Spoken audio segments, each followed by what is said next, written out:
ಈಗ like 30th ಪೆಪ್ಪೆ cinema release. 10 ದಿನ ಇದೆ.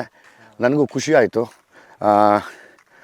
ನಾನು ಇವತ್ತು ನಿಮ್ಮ ಸಿನಿಮಾದ ನಾನೊಬ್ಬ ಫ್ರೆಂಡಾಗಿ ನಿಮ್ಮ ಸಿನಿಮಾಗೆ ಪ್ರಮೋಟ್ ಮಾಡೋದು ಒಬ್ಬ ಭಾಗಿಯಾಗಿ ಒಬ್ಬ ಒಳ್ಳೆ ಸ್ನೇಹಿತನಾಗಿ ನನಗೆ ಯಾವಾಗಲೂ ಇಷ್ಟ ನಮ್ಮ ಕನ್ನಡ ಸಿನಿಮಾಗಳು ಸಖತ್ತಾಗಿ ಆಗಬೇಕು ಅನ್ನೋದಿಷ್ಟ. ಆಮೇಲೆ ಸ್ಪೆಷಲಿ ನಾನು ಈ ಸಿನಿಮಾನ ಟ್ರೈಲರ್ ನೋಡಿದಾಗ ನಂಗೆ ಸಖತ್ ಇಂಪ್ರೆಸ್ ಆಗಿದ್ದು ಸ್ಪೆಷಲಿ ನಿಮ್ಮ ಲುಕ್ಸು. ನನಗೆ ಅನ್ನಿಸ್ತು ಒಂದು ವೈಲ್ಡ್ ಅನಿಮಲ್ ನಿಂತರೆ ಹೆಂಗಿರುತ್ತೆ ಒಂದು ಆ್ಯಕ್ಷನ್ ಮಾಡೋದಕ್ಕೆ ಅನ್ನೋದು. ಹಂಗಾಗಿ ನನಗೆ ಆ ಕಥೆ ಮೇಲೆ ಹೆವಿ ಇಂಟ್ರೆಸ್ಟ್ ಬಂತು. ಯಾವಾಗ್ಲೂ ಸಾಂಗು ಮತ್ತು ಏನು ಹೇಳ್ತೀವಿ ನಾವು ಅದಕ್ಕೆ ದ ಟ್ರೈಲರ್ ಅಥವಾ teaser, that is the biggest invitation ಜನ ಬರೋದಕ್ಕೆ. ಯಾವಾಗ್ಲೂ ನನಗೆ ಅನಿಸಿದ್ದು ಎಸ್ ಇಟ್ಸ್ ವೆರಿ ಪ್ರಾಮಿಸಿಂಗ್ ಅಂತ. ಯಾಕೆಂದರೆ ಯಾರೂ ಸಿನಿಮಾನ ಎಲ್ಲರೂ ಜವಾಬ್ದಾರಿಯಲ್ಲೇ ಮಾಡ್ತೀವಿ. ಸ್ಪೆಷಲಿ ನಾನು ಕೇಳ್ಪಟ್ಟಿದ್ದು ಆ ಟೀಮ್ ಬಗ್ಗೆ, ಅದು ನಿಮ್ಮ ಪೆಪ್ಪೆ ಟೀಮ್ ಬಗ್ಗೆ ಕೇಳಿದಾಗ ಅನ್ನಿಸ್ತು ಇಲ್ಲ ಏನೋ ಸ್ಟಫ್ ಇಟ್ಕೊಂಡೇ ಮಾಡಿದ್ದಾರೆ ಇದನ್ನು, ಸುಮ್ಮನೆ ಅಂತೂ ಮಾಡೋಕ್ಕೆ ಬರೋಲ್ಲ.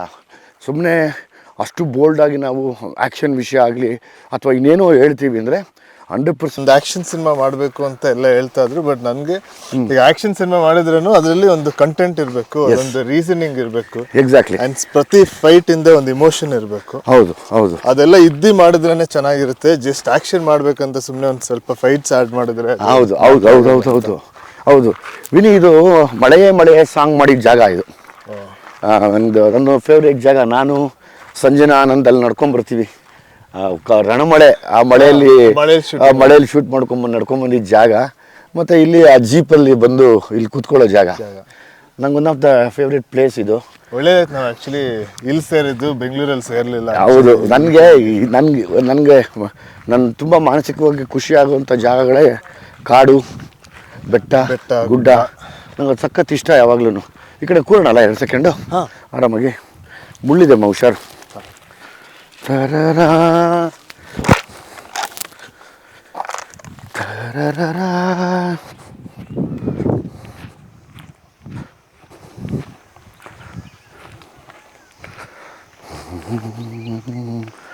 ಇಲ್ಲೂ ಕೂರ್ಬೋದು, ಅಲ್ಲೂ ಕೂರ್ಬೋದು, ಇಲ್ಲಿ ಕೂರ್ಬೋದು ಹುಷಾರಾಗಿ. ಬಾರಪ್ಪ ಇಲ್ಲಿ. ಯಾ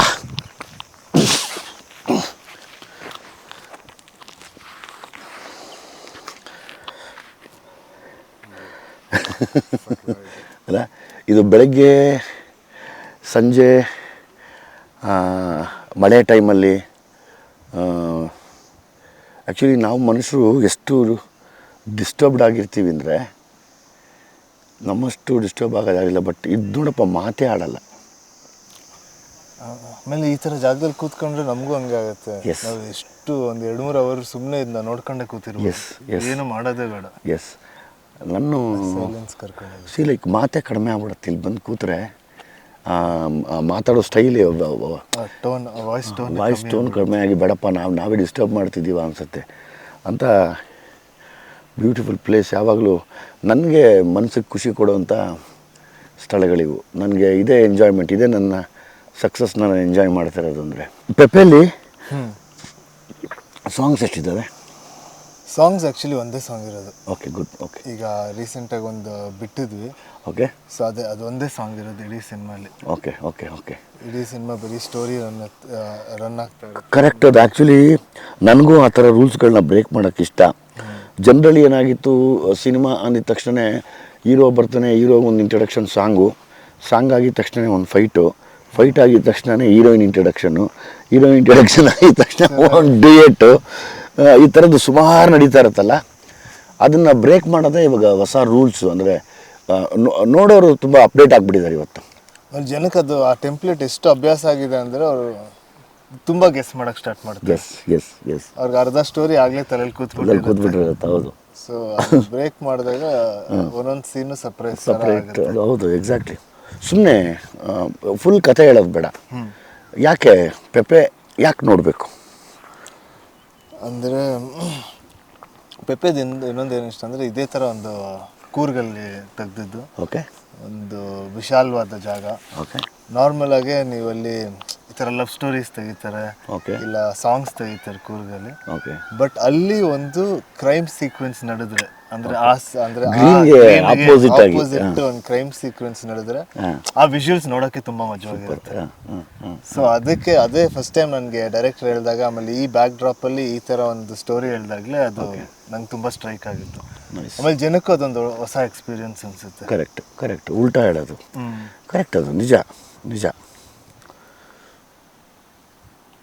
ಟೋಟಲ್ ನಂಬರ್ ಆಫ್ ಡೇಸ್ ಎಷ್ಟು ಶೂಟ್ ಮಾಡಿದ್ದು? ಇದಕ್ಕೊಂದು 50 days ಶೂಟ್ ಮಾಡಿದ್ವಿ. ಓಕೆ. ಬಟ್ ಒಂದು 2.5 years ಆಯಿತು. ಯಾಕಂದರೆ ಹಾಂ ಆ ಗ್ರೀನು ಬರೀ ನಮಗೆ ಒಂದು ಶಾರ್ಟ್ ಪೀರಿಯಡ್, ಗ್ರೀನ್ ಸಿಗೋದೇ ಒಂದು ಶಾರ್ಟ್ ಪೀರಿಯಡ್. ಈಗ ಮಳೆ ಆದಮೇಲೆ, ಮಳೆ ಟೈಮಲ್ಲಿ ಅಂತೂ ಕೂರ್ಗಲ್ಲಿ ಹೆವಿ ಮಳೆ, ಶೂಟ್ ಮಾಡೋಕ್ಕಲ್ಲ. ನಾವು ಎಷ್ಟೊಂದ್ಸಲಿ ಶೂಟಿಂಗ್ ಹೋಗಿ ಅಲ್ಲಿ ಒಂದ್ಸಲಿ ಮಳೆ ಸ್ಟಾರ್ಟ್ ಆದರೆ ಒಂದು 7 ದಿನ 8 ದಿನ ಕಂಟಿನ್ಯೂಸ್ ಆಗಿ ಬರುತ್ತೆ. ಒಂದ್ಸಲಿ ಶೂಟಿಂಗ್ ಹೋಗಿ ವಾಪಸ್ ಬಂದಿದ್ದೀವಿ. ಓಕೆ. ಸೊ ಯಾಕಂದ್ರೆ ಆ ಗ್ರೀನ್ ಬೇಕು ಅಂತ. ಅದಾಗಿ ಒಂದು 3 monthsಗೆ ತಿರ್ಗಾ ಸಮ್ಮರ್ ಬಂದ್ಬಿಡುತ್ತೆ, ತಿರ್ಗಾ ಶೂಟ್ ಮಾಡೋಕ್ಕಲ್ಲ. ಲೈಟು ಟಾಪ್ ಲೈಟ್ ಹೆವಿ ಇರುತ್ತೆ. ಸೊ ಅದರಿಂದ ಆಲ್ಮೋಸ್ಟ್ 2 years ಅದಕ್ಕೆ ಲೊಕೇಶನ್ಗಳಿಗೆ ಕಾಯ್ಕೊಂಡು ವೆಯ್ಟ್ ಮಾಡಿ ಶೂಟ್ ಮಾಡೋಕ್ಕೆ ಒಂದಷ್ಟು ಟೈಮ್ ಕಳೆದು. ಆ್ಯಕ್ಚುಲಿ ಅದೇ ಅಚೀವ್ಮೆಂಟು. ಈಗ ನಾವು ಅಷ್ಟೇ, ಭೀಮಾನು ಅದೇ ಟೈಮ್ ತೊಗೋತು. ನನಗೆ ಅರ್ಥ ಆಗತ್ತೆ ಅದು ಯಾಕೆ ಆ ಟೈಮ್ ತೊಗೊಳತ್ತೆ ಅನ್ನೋದು. ಒಂದು ಒಳ್ಳೆ ಪ್ರಾಡಕ್ಟ್ ಕೊಡಬೇಕು ಅಂದರೆ ವೆಯ್ಟ್ ಮಾಡ್ಬೇಕು ನಾವು. ಅರ್ಜೆಂಟಿಗೆ ಚಿತ್ರಾನ್ನೂ ಮಾಡೋಕ್ಕಾಗಲ್ಲ ಇವತ್ತು. ಆಮೇಲೆ ಒಂದೊಂದು ಸಿನಿಮಾಕ್ಕೂ ಒಂದೊಂದು ಟೈಮ್ ಅದೇ ತೊಗೊಳುತ್ತೆ. ಆ್ಯಕ್ಚುಲಿ ನಾವು ಏನೇ ಟ್ರೈ ಮಾಡಿದ್ರೂ ಮುಗಿಸೋಕ್ಕೆ ಅದಕ್ಕೆ ಏನು ಟೈಮ್ ಬೇಕು ಅದೇ ಟೈಮ್ ತೊಗೊಳುತ್ತೆ. ಹೌದು, ಅದು ನನಗೆ ಆಮೇಲೆ ಆ ಟೈಮಲ್ಲೂ ಒಂದು ಜರ್ನಿ ಥರ ನಮಗೂ ಆಗಿರುತ್ತೆ. ಸಾಕಷ್ಟು ಕಲ್ತಿರ್ತೀವಿ. ಪೇಷನ್ಸ್ ಆಗಿರ್ಬೋದು, ಸಿನಿಮಾ ಬಗ್ಗೆ ಆಗಿರ್ಬೋದು. ಯಾವಾಗಲಾದರೂ ಡೈರೆಕ್ಟ್ ಮಾಡ್ಕೋಬೇಕು ಅನ್ನೋ ಆಸೆ ಇದೆಯಾ? ಡೈರೆಕ್ಷನ್ನು ನಂಗನ್ಸುತ್ತೆ ತುಂಬ ಕಷ್ಟವಾದ ಕೆಲಸ ಅನ್ಸುತ್ತೆ. ಸೊ ಫಸ್ಟ್ ಆ್ಯಕ್ಟಿಂಗ್ನೇ ಚೆನ್ನಾಗಿ ಮಾಡಿ ಅದರಲ್ಲೊಂದು ಎಕ್ಸ್ಪೀರಿಯನ್ಸ್ ಆಸೆ ಇದೆಯಾ ನನ್ನಲ್ಲಿ?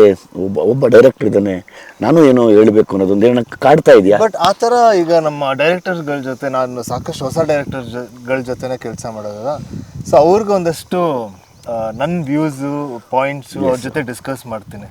ಸಾಕಷ್ಟು ಸ್ಕ್ರಿಪ್ಟ್ ವಿಚಾರ ಆಗಿರ್ಬೋದು, ಅದ್ರ ಬಗ್ಗೆ ಜಾಸ್ತಿ ಅವ್ರ ಜೊತೆ ಮಾತಾಡ್ತೀನಿ. ನಾನು ಇನ್ಪುಟ್ಸ್ ಕೊಡ್ತೀನಿ.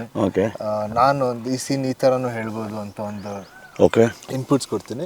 ಆಮೇಲೆ ಈ ಥರ ಹೊಸ ಡೈರೆಕ್ಟರ್ಸ್ ತುಂಬ ಕೊಲಾಬ್ರೇಟಿವ್ ಆಗಿ ಕೆಲಸ ಮಾಡ್ತಾರೆ. ಕರೆಕ್ಟ್. ಸೊ ಅವರು ಕೇಳಿ ಅದು ಅವ್ರಿಗೆ ಕನ್ವಿನ್ಸ್ ಆದರೆ ಅವರು ಅದನ್ನ ತಗೊಳ್ತಾರೆ.